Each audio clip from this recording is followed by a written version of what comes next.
Hello, welcome back to my channel. जय हिंद, जय Bharat to everyone.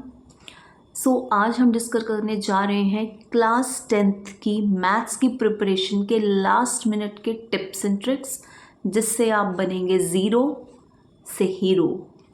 बहुत ऐसी माइन्यूट थिंग्स होती हैं जिन पे स्टूडेंट्स का ध्यान नहीं जाता है, बट टीचर हमेशा उन चीज़ों को नोटिस करते हैं।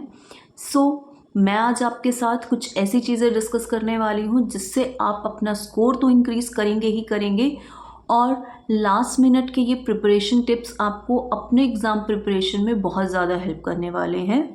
तो शुरू करते हैं आज की वीडियो। हमारे एग्ज़ाम की ड्यूरेशन होती है 3 आवर्स की। The first thing is the time management. Time management is the key. As you know, आपके एग्ज़ाम की टोटल ड्यूरेशन जो है वो 3 आवर्स है, दैट मीन्स 180 मिनट्स। और आपको अपने 180 मिनट्स को बहुत अच्छे से यूटिलाइज करना है।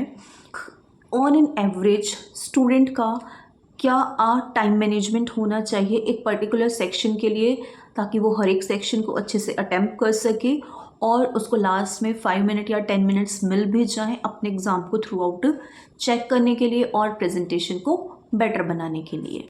सेक्शन ए को आप देंगे 40 मिनट्स, जिसमें आपके 20 MCQs हैं, ईच ऑफ 1 मार्क। तो आपका 20 मार्क का जो पोर्शन है सेक्शन ए, वो आप 40 मिनट्स में कंप्लीट करेंगे।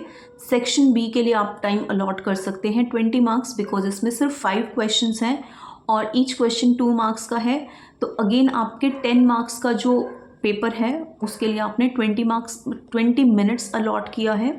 सेक्शन सी के लिए 35 मिनट्स, इसमें आप 6 क्वेश्चंस कंप्लीट करेंगे, 3 marks each, so marks weightage is 18।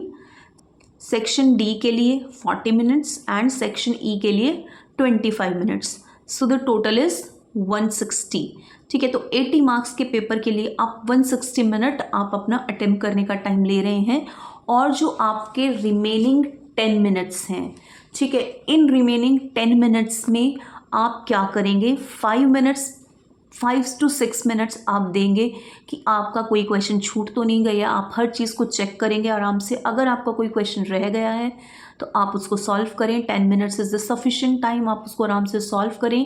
ठीक है, अगर आपके पास उन 10 मिनट्स में से टाइम बचता है 3 मिनट्स, 2 मिनट्स या 5 मिनट्स का, ठीक है, तो उसमें आप क्या करेंगे, लास्ट में आप अपनी फिनिशिंग लाइंस लगाएंगे। ये आपका एक प्रेजेंटेशन का जो पार्ट है वो इस टाइम मैनेजमेंट में हो जाएगा। तो प्रेजेंटेशन आपकी अचानक से नहीं आती है, वैसे तो आपको ये हैबिट में डाल लेना चाहिए था कि आपको कैसे पेपर प्रेजेंट करना है, बट अभी भी टाइम आपके हाथ से नहीं गया है। Still you have 3 days, you can improve everything whatever you want, right.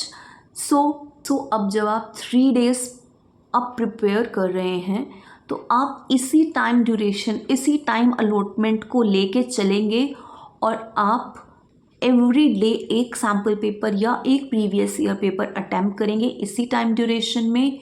और the main thing that I am going to tell you, the key point no one will tell you, like you are going to sit in the exam at 10:30, so every day at 10:15 in these 3 days, sit at 10:15, close the room, sit alone there on a table and a chair, and take out a paper, read it carefully for the 15 minutes as you do in the exam।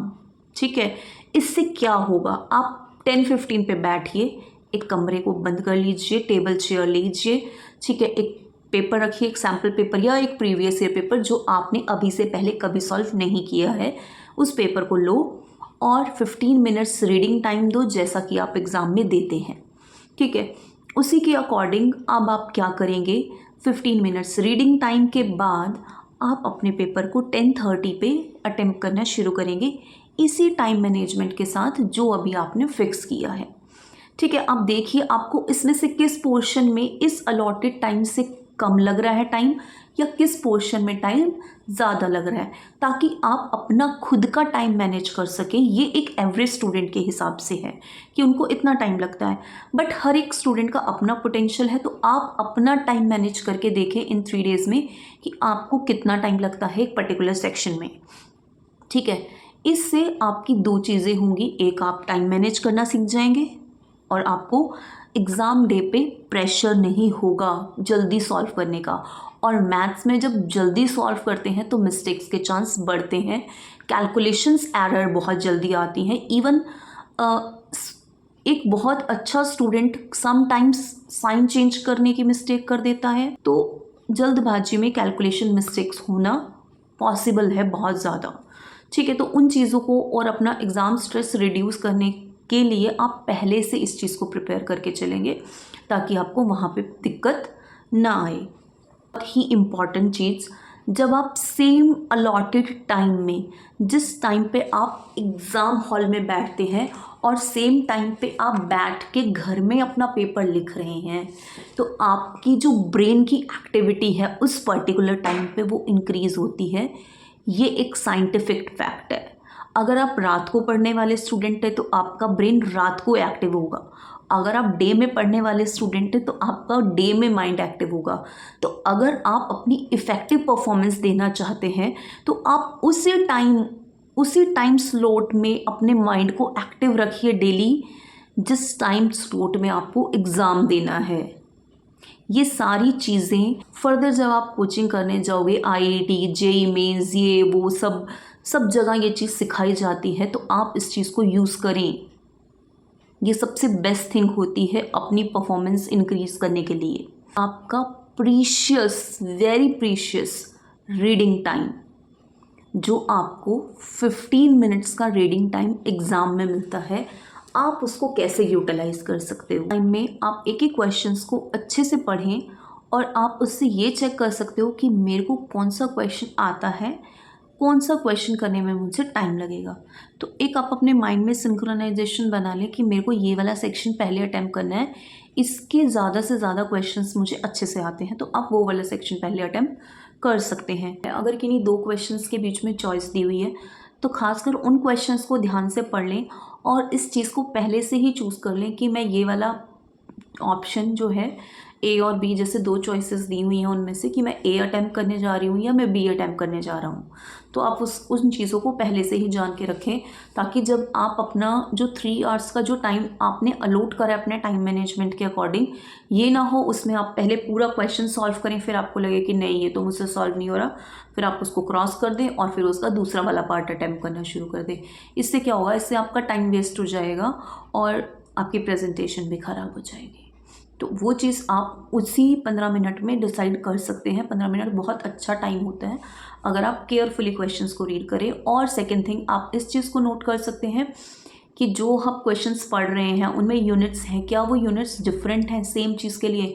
अगर कोई चीज़ centimetres में है तो कहीं वो दूसरी जगह kilometres या मीटर्स में तो नहीं दी है। यूनिट कन्वर्जन करना नेसेसरी तो नहीं है इन क्वेश्चंस में, क्योंकि जब हम स्पीड से क्वेश्चन सॉल्व करते हैं तो हम समटाइम्स वो यूनिट्स इग्नोर कर देते हैं स्टूडेंट्स। तो वो चीज़ आप अपने रीडिंग टाइम में ध्यान रख सकते हैं।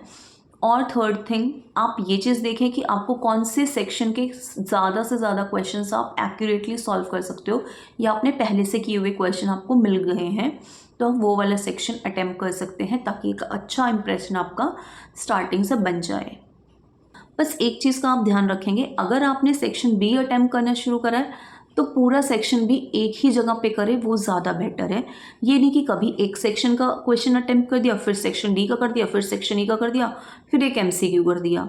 This is not the right way to attempt the paper. Okay, और मैंने आपको बहुत बार बताया है कि आप मार्जिन लाइन्स लगाएं। छोटा छोटा जो रफ वर्क है वो आप साइड में ही कर सकते हैं और मेजर रफ वर्क के लिए आप लास्ट शीट यूज़ कर सकते हैं। अगर आपको कोई क्वेश्चन को ज़्यादा चेक करके देखना है, पूरा लंबा सॉल्व करके देखना है, तो आप लास्ट में कर सकते हैं। और छोटी छोटी कैलकुलेशन के लिए बार बार को पेजेस को टर्न करने की ज़रूरत नहीं है। आप साइड में एक मार्जिन लाइन लगाएं, ऊपर रफ वर्क लिखें और उस पर पहले से ही एक क्रॉस लगा दें ताकि आपको लास्ट में उसे कट ना करना पड़े। अगर आपने केयरफुली इंस्ट्रक्शंस रीड की होंगी अपनी आंसर शीट पे लिखी हुई, तो उसमें लिखा है आप मार्जिन लाइन लगा के रफ वर्क कर सकते हैं और लास्ट में उसको एक क्रॉस कर सकते हैं। तो आप क्या करें, अपनी मार्जिन लाइंस आपकी लगी होती हैं, आप फिर भी अपनी पेंसिल से एक मार्जिन लाइंस अपने राइट हैंड साइड पे ड्रॉ कर लें और ऊपर रफ वर्क मेंशन कर दें, ठीक है, और उसमें पहले से ही पेंसिल से क्रॉस लगा दें। फिर आप उसमें रफ वर्क पेन से करें, कैसे भी करें, इट्स अप टू यू। और हर क्वेश्चन के लास्ट में फिनिशिंग लाइंस लगाना चाहिए, इससे सेपरेशन आ जाती है दो क्वेश्चंस के बीच में। कभी भी एक ग्लिच नहीं रहता है कि हाँ कौन सा क्वेश्चन कहाँ अटेम्प्ट हुआ है, एक सेपरेशन दिखती है, प्रेजेंटेशन अच्छी लगती है। और इम्पॉर्टेंट थिंग, आपको अपने हर एक आंसर को बॉक्स में पुट करना है। आपने फॉर्मूला मेंशन करा है, उसको एक बॉक्स में या एक सर्कल में पुट करना है, सो दैट कि आपकी वो चीज़ें हाईलाइट हो जाएं। आपको कोई अलग कलर का पेन यूज़ नहीं करना है। तो आप अपनी प्रेजेंटेशन को कैसे अच्छा बना सकते हो, कुछ कीवर्ड्स हैं, आप फॉर्मूलेज यूज़ कर रहे हैं मैथ्स में, तो उसको बॉक्स में पुट कर दीजिए। आप आंसर फाइंड आउट कर रहे हैं लास्ट में सॉल्व करने के बाद, तो उसको एक बॉक्स में पुट कर दीजिए। और खासकर MCQs में आप ध्यान रखेंगे कि आप सिर्फ ऑप्शन लिखें, दैट इज़ सफिशेंट। ज़रूरी नहीं है कि आपको लाइक ऑप्शन ए का आंसर -4xy² है तो आपको पूरा लिखना है, नहीं। It is sufficient if you are writing option A, option B, option C, option D, it is sufficient. ठीक है। The one thing what you have to do, firstly mention the question number, then answer, then write that option, leave one line and then attempt the next one।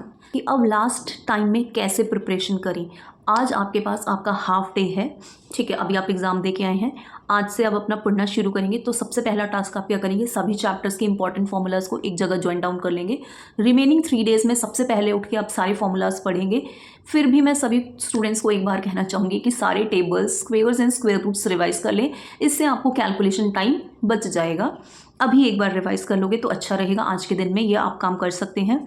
दूसरी चीज़, अभी आपके पास सिर्फ 3 days हैं, तो एक मैंने आपको ऑलरेडी बता दिया कि आप 10:15 से लेके 1:30 तक डेली एक सैम्पल पेपर करेंगे, इससे आपकी स्पीड बढ़ जाएगी। ऑलरेडी आप अपना पूरा सिलेबस कवर अप कर चुके हैं, तो आप अभी सिर्फ और सिर्फ मेरे अकॉर्डिंगली आप NCERT से पढ़िए, क्योंकि मैक्सिमम वहीं से आता है। और आप चाहें तो NCERT एग्जाम्पलर से पढ़ सकते हैं।